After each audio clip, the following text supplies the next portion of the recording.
하나님을 알고 나면 예배하는 그 방법이 바뀌게 됩니다. 예전에는 한 주 그렇게 예배 드리지 않으면 좀 깨림직하고 예배를 드려야 그나마 마음이 좀 편했던 그 정도의 예배의 수준이었다면, 하나님을 경험한 사람은 예배가 즐거움이에요. 예배할 때마다 감격과 기쁨이 넘쳐나는 것입니다. 이렇다 보니까 예배에 나오는 성도의 표정과 예배를 드리는 그 자세들을 보면 그가 하나님을 지금 만나고 있는지, 하나님을 지금 경험하고 있는지를 얼추 우리가 짐작할 수 있게 됩니다. 사람이 구원을 경험하고도 내 마음에 전혀 감각이 없고 어떤 감정의 변이가 없다면 그는 감각적으로 아주 무딘 사람이거나 이 감정이 다 망가져버린 사람이라 할 수 있겠죠. 구원에 대한 이 감격과 감사가 날로 새로워서 감당할 수 없고 주체할 수 없다면 그의 삶 가운데 표현이 예배함으로 표현이 되어지는 거예요. 그래서 예배할 때마다 참 감사함을 표현할 수 있는 그런 자세가 되는 것이죠. 오늘 시편에 기록되는 말씀과 같이 새 노래로 주를 찬양한다. 이 새 노래라는 부분을 보니까 세 가지 의미가 있더라고요. 첫 번째로는 이 새 노래라는 개념 자체가 내가 역량이 있어서 악기를 다루고 또 음악을 만질 줄 아는 사람이 새롭게 곡을 만들어낸다라는 의미이기도 하고, 또한 내 심적인 큰 변화가 있어 이전과 전혀 다른 내 안에 새로운 무엇인가 일어나서 하나님을 찬양하게 되는, 예전에 불렀던 나 같은 죄인 살리신 그것과 내가 구원을 경험한 내 안에 심적 변화가 있어서 나 같은 죄인 살리신 이 찬양이 똑같은 음률과 곡절을 할지라도 내용이 다른 것처럼 이것이 내 안의 작용이라는 것이죠. 또한 세 번째로는 보니까 내가 날마다 구원을 얻는 그러한 구원의 감격에 젖어 사는 삶으로 찬양하는 것을 바로 새 노래라라고 이렇게 표현해 놓았더라고요. 근데 이 노래를 부를 때요, 그냥 우리가 그냥 흥얼대는 것도 쉽지 않은 일이지만 무엇인가 장면을 보고 흥얼대는 것은 누가 시키지 않아도 자동적으로 나오게 되는 것이죠. 겨울철이 지나 아주 차가운 그 얼음판에 깨치고 나온 작은 꽃잎을 바라보면서요, 탄성을 자아내지 않을 사람은 없을 겁니다. 마른 막대기같이 그렇게 솟아있었던 나무의 끝자락에서 잎이 나고 그곳에서 아주 연한 순이 나오고 그 꽃이 매어 있을 때는 지나가던 아무리 감각이 둔한 사람이라 할지라도, 아무리 시적인 그런 어떤 표현이 약한 사람이라 할지라도 가지 끝에 달려있는 꽃잎을 바라보면요, 자연스럽게 탄성이 나오는 것이죠. 야, 그러지 않겠습니까? 그렇게 탄성이 자아내는 장면들을 볼 수 있는 것이죠. 겨울을 지난 봄날의 화산꽃 말입니다. 또 어떤 사람은 병원에 치료를 받게 되었을 때 가서 의사 선생님 그 진단 가운데서 예기치 않았던 어떤 결과를 갖게 돼요. 그러고 나서 치료가 불가능합니다 라고 했던 그 얘기가, 치료를 성실하게 기도하면서 받았는데 의사 선생님이 다시 진단했을 때 그 모든 병의 근원이 다 뿌리째 뽑히게 되었습니다 라고 했을 때는 그 말 듣고 정말 감격과 감사함으로 하나님 앞에 찬양하지 않을 사람은 없을 거라는 것이죠. 자연에 되어진 일과 우리 곁에 보여지는 작은 일 가운데서도 이러한 부분들을 보면 내 안에 큰 찬양의 내용들이 있게 되죠. 조금 더 쉽게 설명하자면 그런 거 있잖아요. 우리가 털털대고 타고 다니는 차 버리지는 못하고 이렇게 끌고는 다니는데 그 참 이거는 고철덩어리라고 말할 수도 없고, 이런 그 차를 누군가 보고 무상으로 새로운 차를 주었단 말이에요. 그런 일이 있을란가 하고 내가 막 타고 다니는 그 고철 같은 그 차가 누군가 무상으로 새 차를, 최고 좋은 차, 사양도 좋은 차를 누군가 무상으로 줬단 말이에요. 그러면 그 차를 받을 때 내 마음에 감정의 변화가 하나도 없다면 그것도 문제지 않겠습니까? 우리가 가지고 있는 육신적인 이러한 부분에서 변이를 보고도 깜짝 놀란 내 안에 이루어진 일들 말입니다. 영혼이 지옥 가운데서 자동적으로 지옥으로 내려가는 인생의 행로 가운데서 그 길을 십자가로 막아 서시고 우리의 길을 전환점으로 돌아 하나님 앞에 되돌아갈 수 있게끔 은혜를 베푸신 그 구원의 감격, 그 구원의 놀라운 역사, 그것을 아는 사람이라면, 나는 가만두어도 지옥행이었는데 내 그 가는 길에 행로를 막아서시고 나를 천국행으로 이끌어 주신 그 은혜를 아는 사람은 하나님을 찬양할 수밖에 없다는 것입니다. 그래서 그 구원의 감격에 있는 사람은요, 찬양하지 말라고 해도 찬양이 자동적으로 나오는 거예요. 꽃을 보면 야 아름답다. 여러분 보세요. 앞이 꽃꽂이 하는 거 얼마나 아름답습니까? 할렐루야. 얼마나 아름다워요. 이 꽃을 보면서 참 아름답다. 꽃을 보고도요, 아이고 저 얼마나 좋을까, 몇 분이나 될까, 이런 사람은요 이 감성이 다 떨어진 사람이에요. 저는 우리 교회 성도들은요 그렇게 계산적으로 하지 말고 아름답다라는 눈으로 보시길 바랍니다. 아멘이 적어요. 꽃을 보면 아름답다 평하는 것처럼 우리가 그렇다면 하나님의 은혜를 볼 때마다 찬양하는 사람이 되는데, 여러분 중국이요, 처음 어떤 복음이 열렸을 때 그들이 얼마나 하나님의 그 예수 그리스도께서 당신 때문에 죽었습니다라고, 이 말이 얼마나 사실 사람 비유를 건드리는 말입니까? 나는 악한 일 하나도 안 하는데 그 유대 청년이 나 때문에 죽었다는 그 말 때문에 내 감정과는 전혀 상관없는 이 말을 들었을 때요 참 부담스러워요. 아이고 그 청년이 왜 죽었을까? 라고 하는데 그것이 믿음으로 받아들였을 때 은혜가 된 거예요. 그리고 나서 찬양을 하는데요, 놀라지 마십시오. 중국에는요, 우리 찬송가 아까 불렀던 찬송, 저도 감격해서 5절까지 불렀잖아요. 근데 5절까지 있는 게 찬송가 중에서 제일 많은 절수예요. 근데 중국에는요 99절까지 있는 찬송이 있대요. 우리 교회는 웬만해서 안 놀래요. 찬송가가 99절까지 있다니까요. 그런데 그 찬송을 막 부르다가 99절 다 끝나면요, 아이고 한숨 쉬면서 아이고 큰일 날 뻔했다, 이게 아니라 그 마지막 끝절이요 끝나갈까봐 아쉬워서 막 마지막 절을 부르다가 이렇게 얘기한대요. 은혜 되니까 한 번 더 합시다. 무슨 말인지 모른가 봐요. 99절까지 다 부르고 나서 은혜 되니까 한 번 더 부릅시다. 예수 그리스도의 그 구원의 십자가의 그 감격을 아는 사람은요, 찬양이 부담이 아니에요. 예배가 부담이 아니에요. 예배 드림이 내 기쁨이 되는 거예요. 내 인생의 최고의 것을 드리고 싶은 그 마음, 이것이 바로 예수 그리스도의 구원을 경험한 사람의 모습인 줄 믿습니다.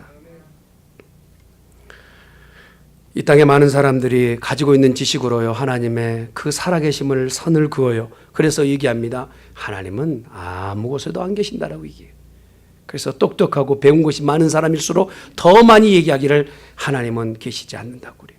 똑똑한 사람이 이렇게 말하니까요, 이 편협적 생각 가운데서 많은 사람이 그쪽으로 따라가는 것이 세상의 어떤 방향이 되어버렸어요. 조금 지식층이라면, 조금 배웠다 하면 하나님 안 계신 것이 일반화되어버린 이 세대 가운데 우리가 하나님이 안 계신다고 아무리 주장한다 할지라도 계신 하나님이 안 계십니까? 하나님은 살아계십니다. 그러면서 성경은 말씀하십니다. 하나님이 계시지 않는다 말하는 그가 어리석은 자라고 얘기하는 거예요. 왜요? 우리가 그러잖아요. 여기서 스트릿 관리면 어떻게 갑니까? 라고 물어보면요, 여기서 못 가르쳐 주실 분이 아무도 없어요. 스트릿 가려면 이렇게 해서 이렇게 갑니다. MGM 가려면 어떻게 해야 합니까? 이렇게 해서 이렇게 가야 됩니다. 다 잘 알아요. 정말 똑똑하고 하나님이 없다라고 말하는 사람들에게요, 인생은 어디서 왔다가 어디로 갑니까? 물어보면 그렇게 똑똑한 사람이요 묵묵부답이에요. 인생은 어디서 왔다가 어디로 가는지 몰라요. 그러면서도 자기는 뭐를 알고 있다라고 말하고 있는 이 무지, 이것이 바로 세상에 팽배해 있는 무지란 말입니다. 그러나 우리는 세상이 알지 못하는 것을 알고 있으니 하나님이 우리를 사랑하세요. 하나님 우리를 구원하셨습니다. 그리고 하나님은 어떤 분인지 알고 있어요. 그럼에도 불구하고 하나님을 안다면서도 우리의 삶 가운데 찬양이 부담이고 예배가 부담이고, 예배를 한 주 그냥 해치워버리는, 한 시간 그냥 얼른 해치워버리자라고 하는 형태의 예배를 드리고 있다면 그는요 뭘 몰라도 잘 모르고 있는 사람이란 말이에요.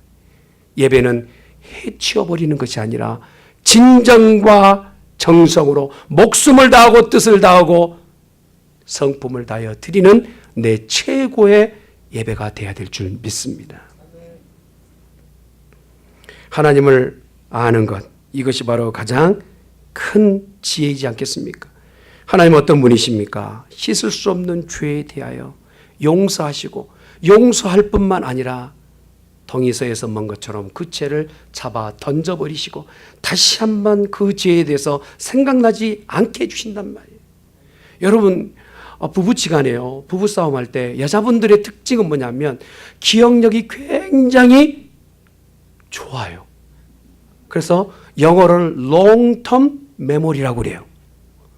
신혼 때 소원했던 걸요 35년 지났는데도 기억하면서 싸울 때 내놔요. 남자분들 이기겠습니까? 그래서 애초당초 부인과 싸울 때는요 처음부터 그냥 항복하는 게 좋습니다.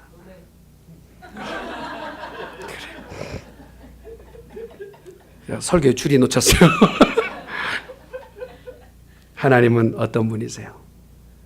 여러분, 인생이요 그 실수만 아니었으면 좋았을 뻔했다라는 생각이 얼마나 많습니까? 그때 그것만 그렇게 하지 않았으면 얼마나 좋았을까 하는 그런 시기가 있잖아요. 철상 안에 갇혀 있다 보니까 야, 그때 내가 그거 조금 참았으면 좋았을 뻔했다 라는 그런 시간들이 얼마나 많습니까?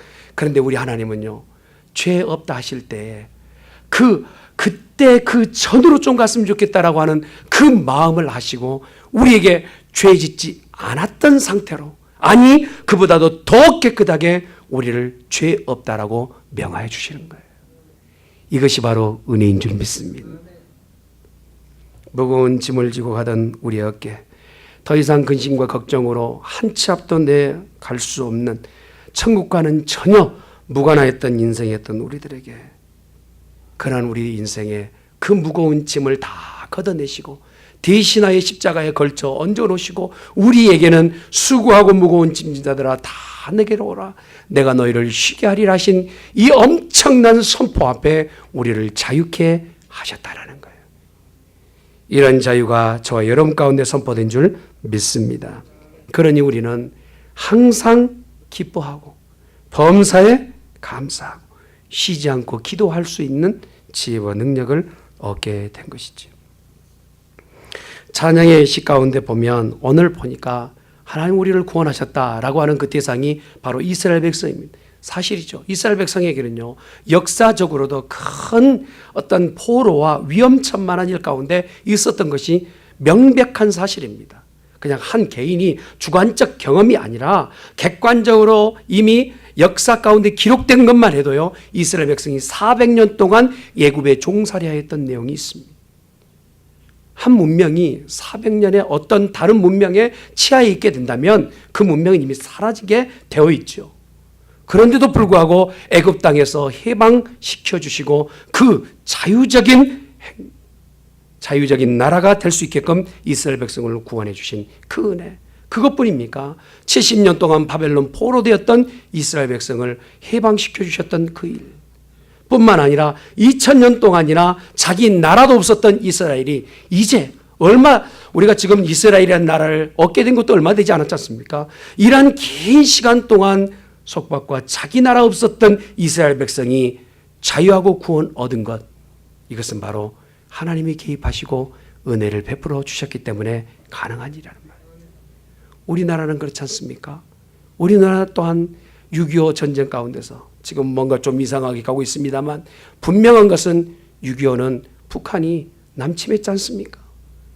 준비 없이 그렇게 크게 어려움 가운데 있었던 우리나라가 더 이상 어두웠어요. 한 발자국도 물러나지 못할 그런 과정 가운데 하나님께서 정말 은혜를 베푸셔서 우리나라를 구원해 주신 줄 믿습니다. 일제치하는 그렇지 않습니까? 우리가 8.15 광복절 맞이한 것 또한 이 또한 이 모든 것도 우리가 이승만 대통령을 통하여서 하나님께서 그에게 은혜를 베푸시고 먼저 미국에서 공부할 수 있게끔 그 모든 계기를 행하였던 것은 이미 역사가 증거하고 있는 것 아닙니까? 이런 일을 보았을 때 하나님은 우리나라에게도 베푸신 은혜가 큰 줄 믿습니다. 우리 개인도 마찬가지. 하나님께서 우리 각자에게 베푸신 이 은혜를 놓쳐버리게 되면 결국 우리는 내 삶 가운데서 변화되지 못하고 찬양하지 못하고 예배하지 못하는 삶을 살아가게 되는 것이죠. 해리 아이언사이드 목사님이 무신론자들과 함께 이 논쟁하는 장면이 많은 사람들에게 이제 공론화되는 그런 장면이 있었습니다. 여러분, 무신론자와 예수님을 믿는 사람과 논쟁을 하면 참 답이 안 나옵니다. 결론이 안 나와요. 하나님이 안 계신다고 안 계시기를 믿는 사람하고 하나님 계신다고 믿는 신도하고 아무리 논쟁한다고 해도 하나님을 눈으로 보여드릴 수는 없잖아요. 그러니까 논쟁이 끝이 없는 거예요. 그러다가 이 목사님이 이런 얘기를 한 거예요. 당신이 무신론이라고 하는 무신론에 의해서 삶이 정말 변화된 사람 2명만 증인으로 데려오십시오. 나는 예수를 믿어 변화된 사람 100명을 데리고 오겠습니다. 뭔 말인지 못 알아들은가 봐. 무신론자들이 아무리 자기들이 주장하는 것으로 삶의 변화가 있느냐는 말이에요. 그러나 예수님을 바로 믿으면 그 삶은 변화되게 되어 있어요.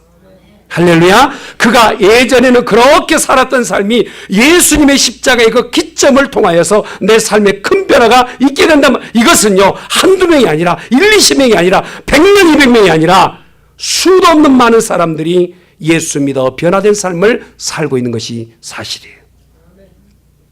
그러나 오늘 제가 다시 한번 이 목사님의 그 말 뒤에 속으로는 쓴웃음을 웃어요. 정말 나는 그러고 있는가? 무신론자에게 말할 수 있을 만큼 내 삶을 봐라. 내 삶을 봐라. 하나님 살아계신다 라고 할 수 있는, 하나님의 이름에 명패가 걸려있는 그 삶을 내가 살고 있는가? 물어보면 부끄러워요. 그래서 무신론자들에게도 이제는 그 말로도 대항할 수 없는 무능력한 가운데 있게 된 것이 오늘 현실이 되어버렸어. 사랑하는 성도 여러분, 우리가 찬양하고 예배함이 그냥 정한 시간에 그걸 때우려고 오는 것이 아닌 것을 우리는 압니다. 뜨거운 찬양을 하나님 앞에 드리고 살아있는 예배를 드리는 것, 우리 교회가 앞으로 나가야 될 바람직한 교회의 상이 되는 줄 믿습니다. 여러분, 세상에 나가서요, 노래 한 곡 쭉 불러보십시오. 그러면요, 교회에 출석하셨던 그 성도 가운데서도요, 노래 참 잘하신 분들 계시거든요. 그런데 한 곡 부르고 나서요, 또 한 곡 불러달라면 큰 목소리로 노래 불러요. 온갖 기교를 다 부리면서. 노래방에서도요, 애들 이렇게 가다 놓고 하면 노래 한번 불러보면 노래방에 그 좁은 공간에서 노래를 불러대는데 아주 그냥 여기 목에서 힘줄 이만큼 튀어나오게끔 노래를 불러요. 근데 우리는 하나님 앞에 찬양함이 크게 불러 영광을 돌리는 것보다 립싱크로 찬양할 때가 많아요. 옆 사람 찬양할 때 입만 뻐끔대는. 그래서요, 천국 가면 입만 떠다닌답니다. 사람은 없고 아는 것은 많아 입으로 말하고 입은 모양은 있고 그냥 노래가락은 없는 입만 떠지는 천국.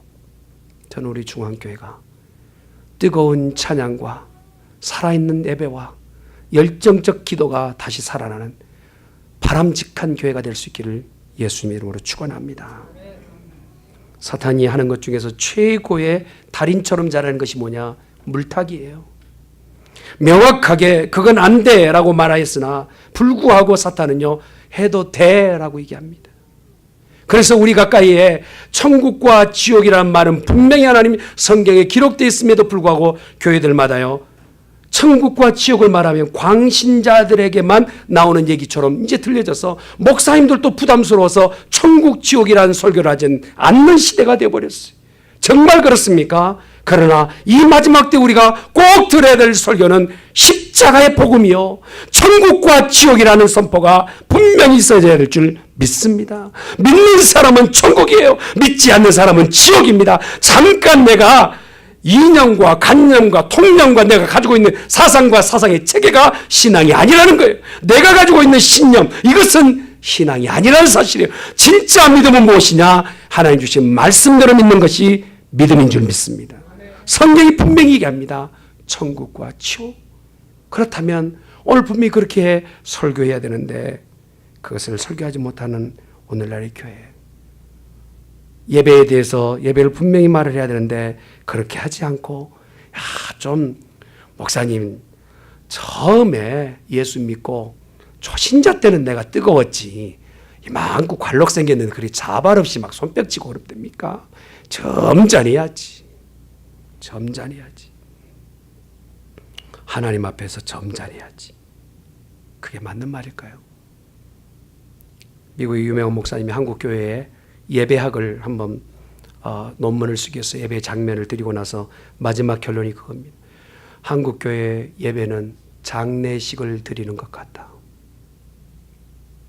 경건도 중요하지만 하나님 앞에 찬양과 하나님 앞에 예배함이 내 안에서 말할 수 없는 기쁨이 샘솟듯 일어나 하나님을 높여드리는 이 예배, 이 예배가 하나님 받으실 만한 예배요 우리 가운데 회복돼야 될 예배인 줄 믿습니다. 오직 은혜로 구원받았으며 오직 천국과 지옥 갈림길 가운데서 지역콩으로 가던 우리들의 인생을 천국으로 전환해 주신 그 은혜를 생각만 한다면 우리는요 가만히 앉아 있을 수 없는 상태가 된다는 것이죠. 그래서 우리 교회가 앞으로 지향해야 될 교회의 모습은 한번 따라합시다. 기뻐하며 찬양하는 교회. 할렐루야. 정말 감사한 것은 우리 교회가 사실 규모는 그렇게 크진 않지만 하나님께서 찬양하는 이들을 보내주신 것 감사해요. 기교보다는 내용을, 또한 음률보다는 그 가사를 전달하고자 하는 믿음의 사람들을 보내주신 것 감사합니다. 오늘 시편 기자는 분명히 이해합니다. 새 노래로 여호와를 찬양하라. 기뻐하며 주를 찬양하라. 제가 묻겠습니다. 여러분 찬양할 때 기쁘십니까? 그러면 우리 중앙교회 성도예요. 찬양할 때 부담스럽습니까? 사랑하는 성도 여러분, 기뻐하며 주를 찬양하는 복된 교인이 되시기를 예수님으로 축원합니다. 시편에 기록되어 있는 교회상은 감사와 기쁨입니다. 그래서요 늘 감사합니다, 늘 기쁩니다라고 고백해요. 누가 와서 물어봐요. 아니 왜 그렇게 기쁩니까? 당신 지금 그냥 아침, 점심, 저녁 세 끼 때우는데도 참 걱정해야 될 판국인데 뭐가 그렇게 기쁩니까? 라고 하면 나는 구원받았기 때문에 그렇습니다. 하나님 나를 구원해 주셨기 때문에 그렇습니다. 선포하는 거예요. 오늘 보세요. 본문의 말씀 가운데 너희는 기뻐하며 찬양하되 구원하심을 선포할지어다 라고 해요. 여호와를 찬양하고 선포하라는 거예요. 교회가 해야 될 일이 무엇일까요? 찬양하는 것을 회복하고 선포하는 것을 회복하는 교회가 살아있는 교회가 될 줄 믿습니다. 이런 교회는 하나님의 집중 가운데 있게 되는 것이죠. 시와 찬미와 감사와 감격. 그래서요 이들이 드렸던 예배는 축제가 되었어요. 저는 우리 중앙교회가요 지금도 그렇지만 앞으로 이사가게 되면 매 주일마다 잔치가 벌어지길 바랍니다. 들어올 때요 얼굴 환하게 웃고 오세요. 저 따라서 한번 웃어주시기 바랍니다. 우리 몇몇 집사람이 그래요. 목사님 너무 웃지 마세요. 눈이 안 보여요. 그러는데 여러분 볼 건 다 봅니다. 옆에 있는 보면서 한번 씩 웃어주세요. 어떤 사람이 전도할 수 있을까요? 예배를 기쁨으로 안고 되돌아가는 사람이요 질문하는 거예요. 뭐가 그렇게 기쁩니까? 교회에서 예배 드리고 나왔거든요. 하나님을 만나고 왔거든요. 내 문제를 하나님 해결해 주셨거든요. 오지 말라고 해도 그 다음 주에 따라와요. 그러지 않겠어요? 예배 드리고 갈 때요 온갖 얼굴에 인상은 다 쓰고 정말 조폭도 그런 조폭도 없는 얼굴을 가지고 되돌아가요. 그러면요 누가 물어보지도 않아요. 그러면서 옆에 있는 사람이 그 교회 가려고 하면요 아서라 말아라. 그 교회 가다가는 절대 큰일 당한다.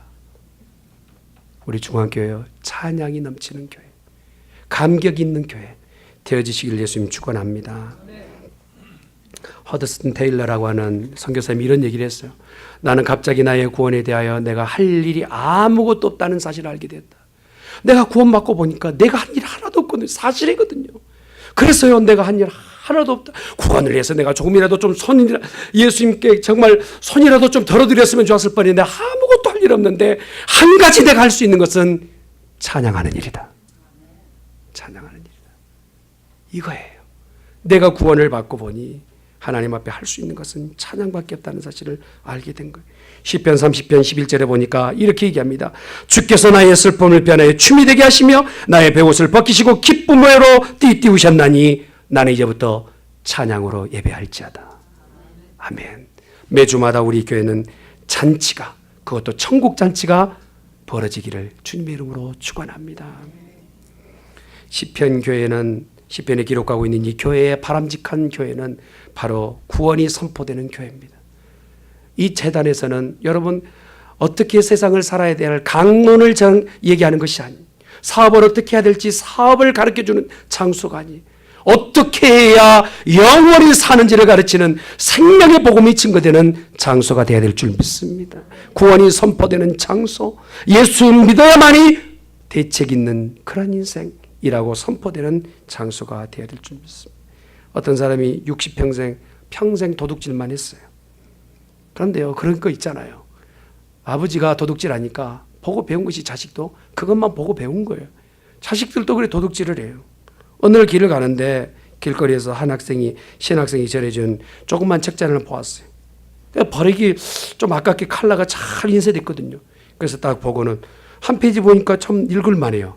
그러면서 넘기고 나서 나중에 자기 인생을 보게 된 거예요. 60평생 조잡한 인생을 산 거예요. 남의 등이나 처먹고 그렇게 인생을 살아온 거예요.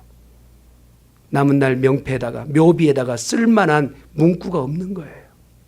도둑놈 여기서 묻혔다 하는 문구밖에 없는 거예요. 그리고 나서 성경에 기록되는 말씀, 나 같은 도둑놈도 예수 믿으면 대책이 있다라는 거예요. 나같이 바라지맛도 못한 인생도 예수 믿기만 하면 소망이 있다는 이 복음에 이 사람이 무너지고 깨어지고 예수를 그곳에서 영접하게 된 거예요. 구원은 선포되어져야 될 줄 믿습니다. 내게 멈춰서면 안 돼요. 여러분, 나는 구원받았음을 확신한다면 내 안에 있는 이 구원을 또 다른 사람에게 전달하는 구원이 선포되는 복된 교회가 되어지시기를 주님의 이름으로 축원합니다.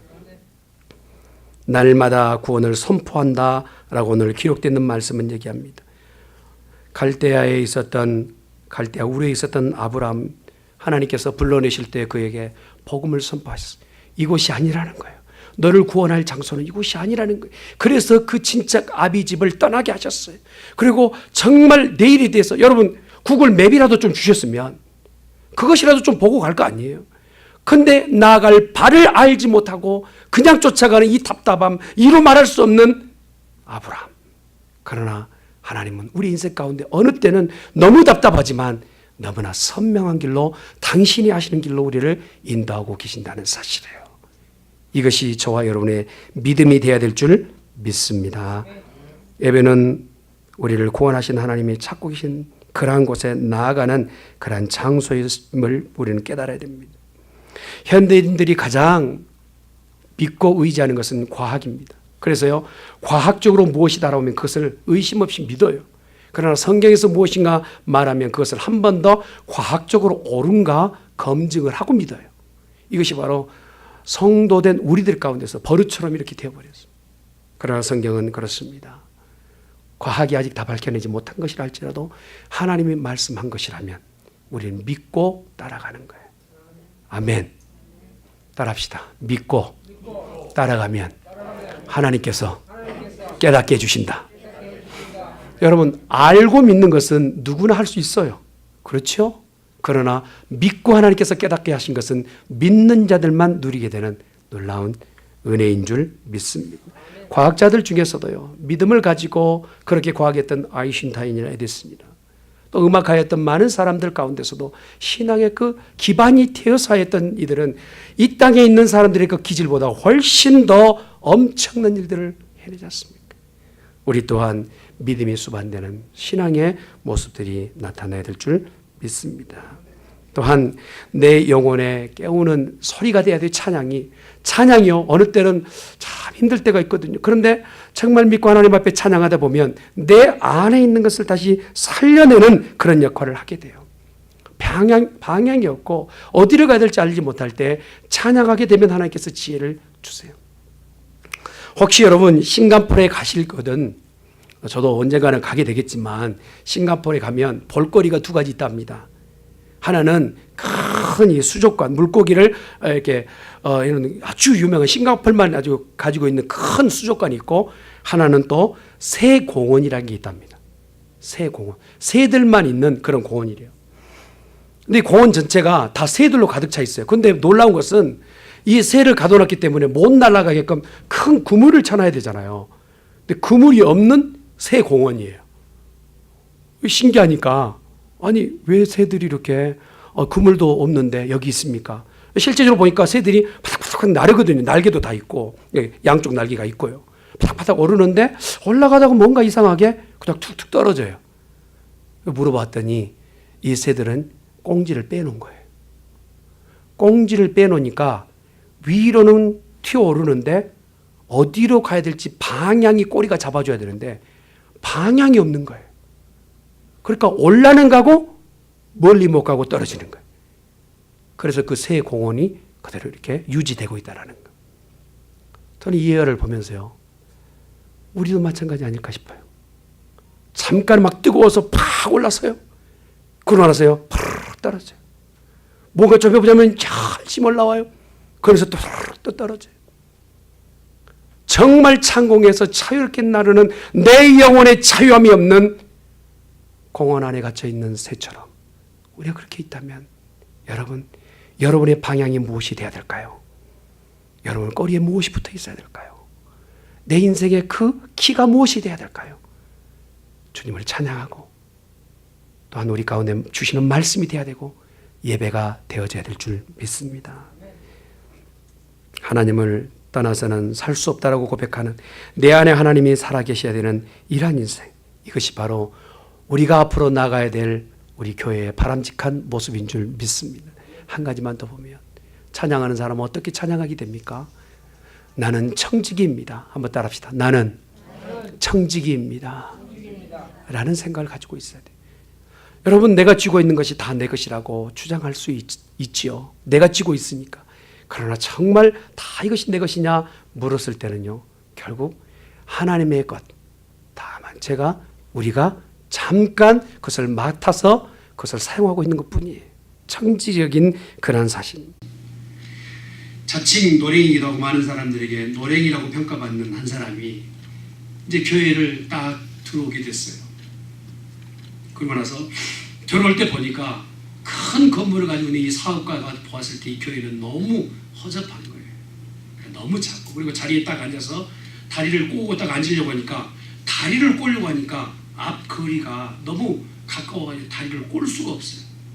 그러니까 속으로, 야, 교회는 이런 곳인가? 이렇게 좁고 이렇게 협소하고 이렇게 그냥 남루한가?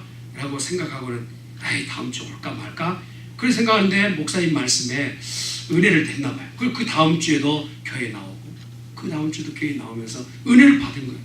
그래서 한참 만에, 그래서 교회가 조금 더 좋아졌으면 좋겠다라는 생각에 목사님을 찾아간 겁니다. 목사님, 교회에 이렇게 좀 협소하고 좀 이렇게 비좁고 이렇게 불편한데 좀 교회 좀 넓히시면 안 됩니까? 여기 교회는 뭐 좀 헌금을 크게 할 만한 성도 없습니까? 그랬더니 목사님이, 예, 헌금할 분이 안 계십니다.